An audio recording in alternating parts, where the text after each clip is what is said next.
Politička javnost u Srpskoj još analizira potez Antona Kasipovića, koji je nedavno dao ostavku na funkciju potpredsjednika vlade. Kasipović, koji je i ministar prosvete i kulture, u obrazloženju ostavke je naveo da više ne može istovremeno da izvršava dva tako važna zaduženja. Opozicija ima svoje tumačenje u stilu vladi se ne piše dobro. 4 godine Anton Kasipović bio je u prvom timu vlade Milorada Dodika. Za vrijeme tehničkog mandata nakon posljednjih izbora Dodik mu je povjerio obavljanje dužnosti premijera. U kabinetu Aleksandra Džombića jedini je zadržao mjesto potpredsjednika vlade. Odjednom preokret. Na mrakovici Džombića obavještava da daje ostavku na funkciju potpredsjednika uz obrazloženje da zbog obaveza u svom resoru više ne može da obavlja dvije funkcije.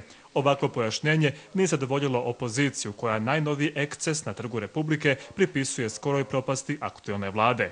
Vjerovatno je shvatio da se vlada nalazi u velikim problemima i zbog toga imam utisak da on izlazi iz tih problema.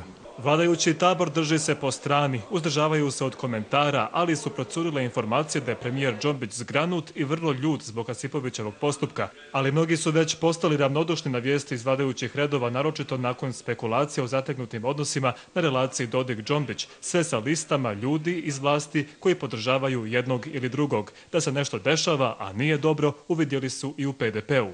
Mi smatramo da je prava istina da je sa ostavkom gospodina Kasipovića počelo bježanje sa broda koji tone. Javnost još pamti neobičan Kasipovićev potez u Narodnoj skupštini kada je naprasno povukao odluku vlade o zaduženju za izgradnju bolnice u Banja Luci i Bijeljini nakon glasnog negodovanja opozicije. Zbog toga je zasjedao i glavni odbor SNSD-a na kojem je predsjednik stranke oštro kritikovao vladu zbog skupštinskog kraha.